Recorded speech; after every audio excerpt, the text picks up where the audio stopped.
lieu de la révélation, que la parole serait l'exception, le miracle humain qui permet à l'homme d'accéder au savoir, etc., etc. Mais il y aurait une dimension dans la parole qui serait la cause fondamentale de l'oubli de cette vérité originelle. Alors, le Maharal ne l'explique pas trop, mais dans ces mots, on peut comprendre. Il dit parce que justement, la parole, automatiquement, passe par un rapport du signifié au signifiant.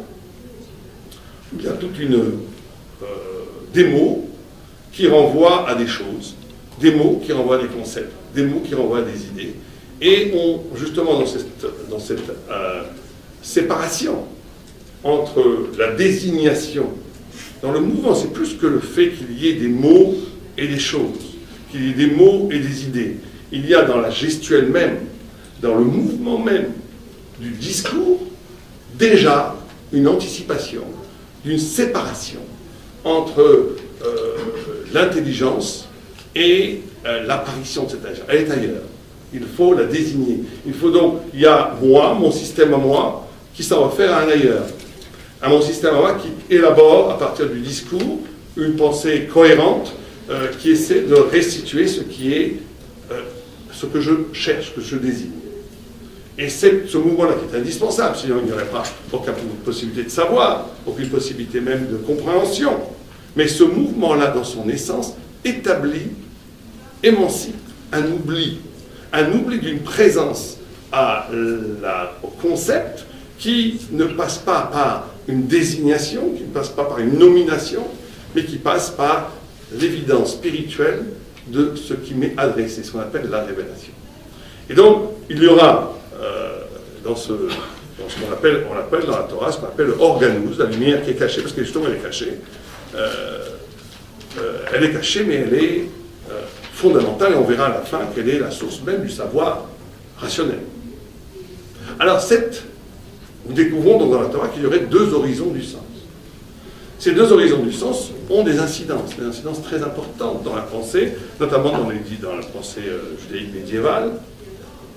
Certains rabbins vont s'opposer sur justement quel rapport faut-il y avoir entre ces deux dimensions du sens. Vous savez qu'il y a une grande discussion entre Maïmonide et Nachmanide, justement sur le statut qu'on doit donner au rationnel, sur le statut qu'on doit donner au réel. Cette discussion va prendre des tournures très violentes d'ailleurs parfois, et elle va se poursuivre dans toute l'histoire du judaïsme jusqu'à aujourd'hui avec l'opposition, de façon schématique bien sûr, il voit aussi une discussion avec ce qu'on appelait les chassidim contre le monde de l'Itaïm, etc. Et il y a dans le judaïsme deux versants. Tout le monde est d'accord sur les faits, sur ce qu'on vient de dire, mais quelle part donner au premier horizon, qui est l'intelligence qui évolue dans l'évidence cognitive, le pshat, si vous préférez, ou plutôt une possibilité de marier la rationalité avec la révélation, et le fait d'essayer de découvrir cette origine très mondaine, plus originaire que le monde, qui serait l'instance la plus véritable du savoir. Et vous avez une discussion, par exemple, j'en prends beaucoup, mais j'en prends une qui est tout à fait frappante, entre Maïmonide et Nachmanide, qui touche à un point très important, à savoir, est-ce que il y a une autonomie du rationnel? En d'autres termes, quand Dieu crée le monde, est-ce que Dieu crée le monde, un monde qui va, à partir des lois de la création, pouvoir, quelque part, exister presque sans providence, à un niveau d'autonomie? Alors on a ici Nachmanide qui nous dit, tout celui qui croit, et on va très loin chez Nachmanide, il dit tout celui qui croit, Kol Mishema Amin Bateva, dit-il, tout celui qui croit à la nature, il y a la place ici, de l'autre côté. Il dit tout celui qui croit à la nature, on va essayer de comprendre ce qu'il veut dire par là. Dit-il, vous avez la place ici, je voulais vous asseoir. Donc Nachmanide nous dit, tout celui qui croit à la nature, Eno Chelet Betorat Moshe. Phrase forte. Tout celui qui croit à la nature n'a pas de part dans la Torah de Moïse.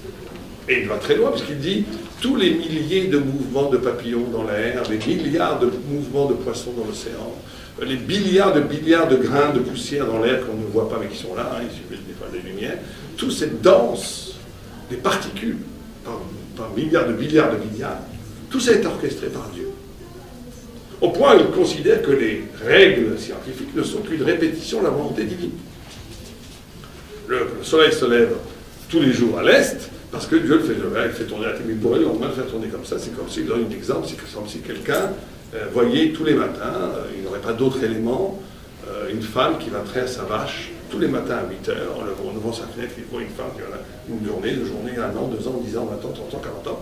Il dit, au bout de 50 ans, c'est une règle. Donc, la loi scientifique ne serait qu'une figure de la volonté répétée de Dieu qui pourrait changer à chaque instant. Ça, c'est ce que pense Nachmani. Bien, Maïmonide, il dit, il faut laisser tranquille le bon Dieu avec les papillons et les poussières. Il y a autre chose à faire avec faire des milliards de mouvements dans les poussières dans l'air. Dieu a créé un univers, une horloge. Bien entendu, le flux divin originel est toujours là pour permettre à l'univers de tenir. Mais l'univers tient très bien sans intervention immédiate de Dieu en chaque chose.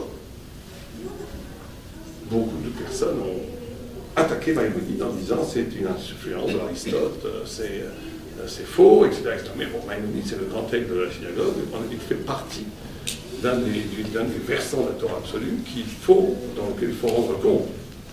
Et quand on lit le texte d'Amoré Nebuchim qui dit cela, il amène un exemple, 2 exemples. Il amène un exemple très rigolo.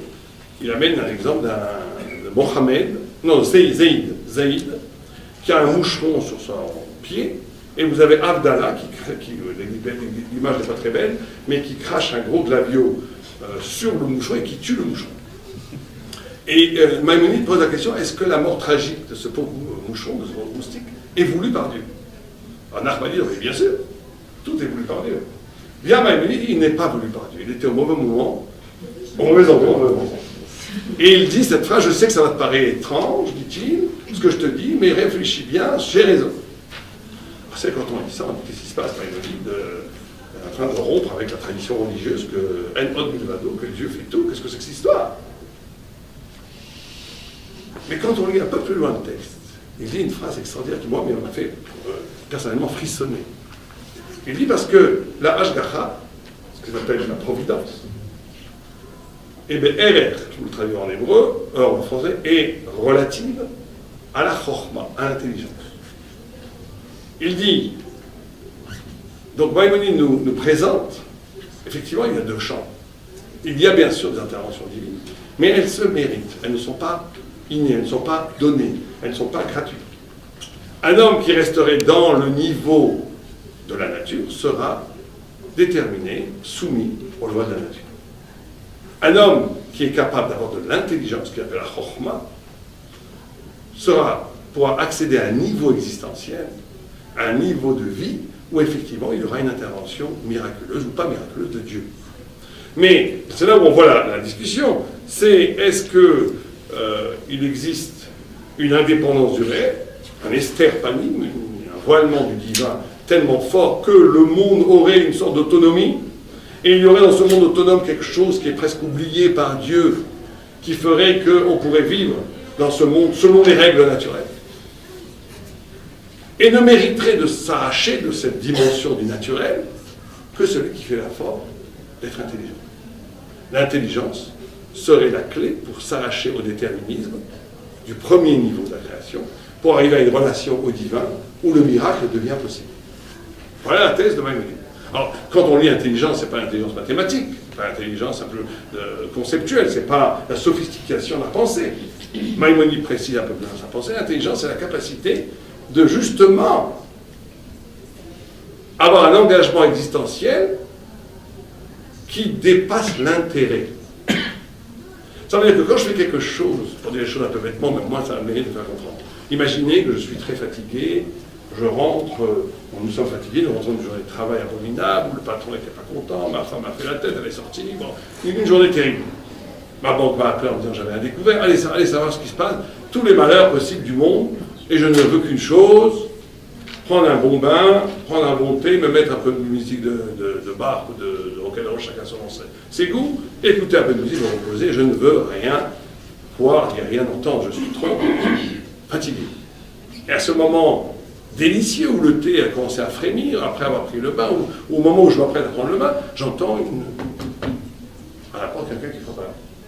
Je vais ouvrir la porte, je vois cette voisine, Madame Cohen, Madame Lévy ou Madame Dupont, ça ne change pas, qui a besoin de me parler, pour quelque chose qui ne peut rien m'apporter à moi. Elle ne rencontrera ni relation, ni argent, ni pouvoir, rien du tout. Mais elle a besoin de mon attention. Elle peut me parler des problèmes avec sa fille, par exemple.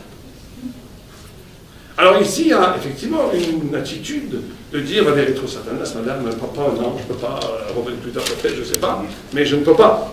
C'est la nature qui parle, la nature qui détermine ma réaction. C'est une réaction presque biologique d'autodéfense. Non, j'ai le droit. Mais dans ce cas-là, je suis effectivement dans la nature. Et dans ce cas-là, pour Maïmonide, aucun miracle n'est possible. Ou bien, une petite voix s'éveille en moi, qui dit, cette pauvre femme, bon, c'est pas pour moi du tout, je ne rêve qu'une chose, c'est qu'elle s'en aille, mais pourquoi je dois, je ne sais pas. C'est l'impératif de toute catégorie kantienne, c'est peut-être l'aneshama pour les mystiques, c'est chacun l'interprète comme il veut, mais il y a, d'accord, je me laisse aller, j'accepte, je brise la coquille égotique, la coquille de l'intérêt, pour que cette femme puisse s'asseoir, lui parler, elle me parle, elle m'explique, je lui donne des conseils. Elle s'en va avec un sourire. Cette femme qui s'en va avec un sourire qui a été réconfortée, à ce moment-là se passe un événement extraordinaire, c'est que l'homme, à ce moment-là, il s'est arraché complètement de la matière, il est devenu ce qu'on appelle intelligent, il a atteint la chokhma, et à ce moment, il rentre dans un réseau existentiel, dans un réseau d'horizon de la vie, où tous les miracles sont possibles. Parce qu'il est rentré sous le regard de Dieu. Avant, il n'était pas sous le regard de Dieu, bon, il me dit. Avant, il était sous le regard de la nature. Quand il fait cet acte-là, il devient une personne qui est sous le regard de Dieu. Et donc, là, vous voyez que des discussions qui ont l'air très philosophiques, très... est-ce que Dieu, est-ce que la providence est absolue, est-ce qu'elle traverse tous les degrés de la réalité, ou est-ce qu'elle est à un degré où elle se mérite? Ça a l'air d'une discussion médiévale, philosophique. Ça a des incidences très importantes sur la façon dont on doit vivre, et on peut vivre. Et bien entendu, quand on lit les textes, les discussions entre les chassidim et ce qu'on appelle les lituaniens, sur justement la présence divine dans... Vous savez que ça va très loin, parce que même d'un point de vue kabbalistique, cette question a été posée. Ça vient, tout repose sur le fameux halal, l'espace vide. Dieu, pour créer le monde, a retiré sa lumière. Et cette lumière a créé un espace vide. Et dans cet espace vide, il a créé tout le cosmos. Tout le cosmos et toutes les dimensions spirituelles aussi. Et une grande discussion, justement, est-ce que dans cet espace vide, il reste une trace, qu'on appelle Reshimu en hébreu, la trace. Est-ce qu'il reste une trace de Dieu ou est-ce qu'il est absolument vide? Et Dieu est au-delà des nuages, ou dans nos cœurs, qui sont au-delà des nuages. Et bien c'est une grande discussion chez les rabbins. Une grande discussion entre notre Chabad, Breslau, Lituanie, même au sein du chassidisme, il y a eu ces discussions.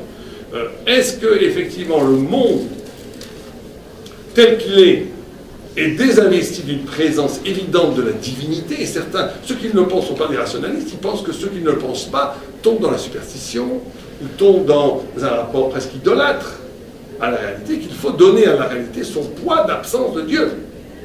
Et que pour arriver à Dieu, il faut un dépassement d'une religiosité qui serait à même presque païenne, presque première, presque évidente dans son rapport à la divinité qu'il y aurait dans la nature.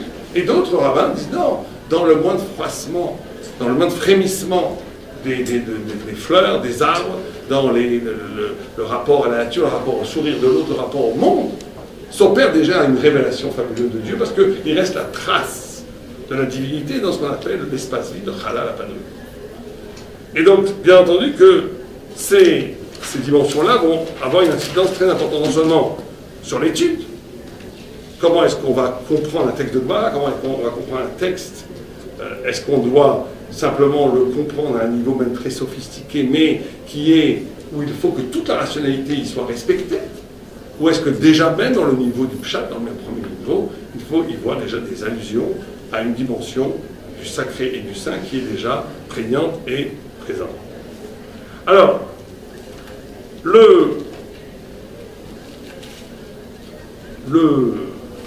question qui découle de ce concept, c'est effectivement la place même de l'identité humaine. Étudier, ça serait se retrouver, mais retrouver quoi? Retrouver qui? Retrouver quoi?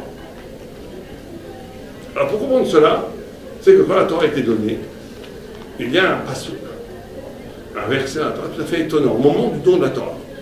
Quel est, d'après vous, le passouk le plus étonnant dans le don de la Torah? Je pense que vous êtes susceptible d'y répondre vous, mais est-ce que quelqu'un a une idée? Après Manitou va être Hachem et Moshe. D'accord, c'est très bien, mais quelque chose qui ne fait pas sens dans le texte. La Sévicha. La Sévicha fait sens, mais l'évidence c'est une très belle lecture, ça fait que c'est une rupture avec l'évidence, c'est vrai, mais au niveau de la révélation, il y a un texte incroyable, il y a une phrase incroyable. Mais Kol Aham, et tout le peuple, Roïm et Takolot. Voyez les voix. Ça veut dire quoi, voir des voix? Voir des voix. Et le Midrash nous dit, ils voyaient des voix, ce qui était audible devient visible, et ils entendaient le visible. Il y a une sorte de bouleversement des sens. Au moment du don de la Torah, il y a un bouleversement des sens. C'est-à-dire ce qui est visible devient audible, ce qui est audible devient visible. Pourquoi? Qu'est-ce que ça veut dire? Oh, c'est au-delà de la métaphore politico-spirituelle, qu'est-ce que ça veut dire? Comment? On transcendrait. Transcendrait à quel niveau? Oui, transcender dans la rationalité, dans la causalité. Tout à fait. Mais le Maharal explique ça de façon peut-être plus précise en disant, il y a un texte dans le Zohar qui pose une question, qui dit que, on sait très bien dans le Zohar que l'ouverture de la mer Rouge a déjà, au moment de l'ouverture de la mer Rouge, le peuple juif a déjà été témoin d'une révélation identique d'après le Zohar de ce qui allait se passer au Mont Sinaï. C'est pour ça que tout le peuple disait que c'est mon Dieu que je reconnais. Je reconnais l'absolu divin dans ce moment. Tout le monde pointe, à ce moment-là, au moment de l'ouverture de la mer Rouge, tout le monde pointe la divinité qui apparaît. Et le niveau de révélation au moment de Kriyat Yam Suf, de l'ouverture de la mer Rouge, est d'après le texte du Zohar, du même niveau que l'épiphanie, la révélation qui va se passer au Sinaï. Et le Zohar pose la question, il dit pourquoi? Quelle est la différence alors? S'il y a le même niveau de révélation, quelle est la différence? Et le Zohar répond, chose étonnante, il dit Pascha Zahama. Il dit ce qui s'est passé au Mont Sinaï qui ne s'est pas passé au moment de l'ouverture de la Rouge, c'est que le Pascha Zahama, Zahama, c'est le poison de la mort, métaphysiquement, le poison de la mort, qui avait été presque infiltré dans l'humain à partir de la faute de Adam Rishon. C'est des concepts, bien entendu, assez extraordinaires, qu'on ne peut pas comme ça. Mais qu'il nous suffise de savoir qu'il y a eu une sorte de... La mort a été décrétée sur Adam, pas simplement comme une décision divine, il y a eu une sorte de changement métabolique dans l'homme, ou une sorte de zahama, de poison spirituel, est rentré dans l'homme qui cause sa mort. Au Mont Sinaï, cette mort, la mort a été annulée. Pas à Kriyat Yam Suf, pas à l'ouverture de la mer Rouge. Comme ça, et les commentateurs s'étonnent, on aurait répondu. Si on dit que, on commence à étudier quand on se pose vraiment la question. Qu'est-ce qu'on a dit? On a dit, au Mont Sinaï, la révélation était d'aussi grande intensité qu'à l'ouverture de la mer Rouge. Et on a demandé donc quelle est la différence? Et on a répondu Pascha Zahama, ce qui n'est pas une réponse, puisque si c'était de même intensité, il aurait dû avoir les mêmes effets. Or, il n'y a pas les mêmes effets. Et on a jusqu'à 1 heure, c'est ça? 1 heure, 1 heure 5 Jusqu'à 3-4 heures, ouais. Mais je voulais juste signaler que ça sera bientôt fini. D'accord. Donc, le Pascha Zahama, c'est un résultat, donc, qui n'est pas compréhensible au niveau de l'intensité de la révélation. Et le Maharal dit, justement, au niveau de la révélation, c'était la même. Mais ce qui va différencier les deux révélations, c'est justement Roïm et Kol Aham, Roïm et Takot. Ça veut dire que la Kriyat Yam Suf, on a vu effectivement une révélation fabuleuse, mais on l'a vu, moi je suis là, la révélation est là-bas. Comme un spectacle fabuleux, mais comme un spectacle. L'originalité qui s'est passée c'est ça l'originalité sinaïque, de la révélation du Sinaï, c'est que la révélation n'a plus été vue. Elle a été une sorte de pacte, de brite, d'alliance. Vous savez qu'il y a un texte, pour comprendre cela, dans la Gemara Chulin Zayin, qui pose une question comme d'habitude, encore une fois, le Talmud a l'air de poser des questions un peu rigolotes, et en disant comment se fait-il qu'un non-voyant ne fait pas un non... Même deux non-voyants n'ont pas nécessairement des enfants non-voyants. Ou bien deux malentendants n'ont pas la question de la génétique. Et la Gemara répond une phrase extraordinaire en disant « Mebalben Zera ». Elle dit, parce que, et Rashi explique, parce qu'à l'origine même de la vie, dans la première semence, il n'y a pas de différenciation des sens, il n'y a pas de regard, il n'y a pas de parole, il n'y a pas de peau, il n'y a pas de cheveux, il y a la vie. Et la vie va être, après évoluer en toutes sortes de configurations. L'embryologie a découvert cela il n'y a pas très longtemps, on appelle les cellules souches, c'est avéré aujourd'hui scientifiquement. Et le Talmud le dit déjà. Et ce que dit le Maral, c'est en prenant cette Gemara, il dit c'est comme ça que le peuple d'Israël a accepté la Torah. Il a accepté la Torah dans une vision, dans un pacte, avec les cellules primordiales de son être. On pourrait dire presque qu'il a accepté, il a accueilli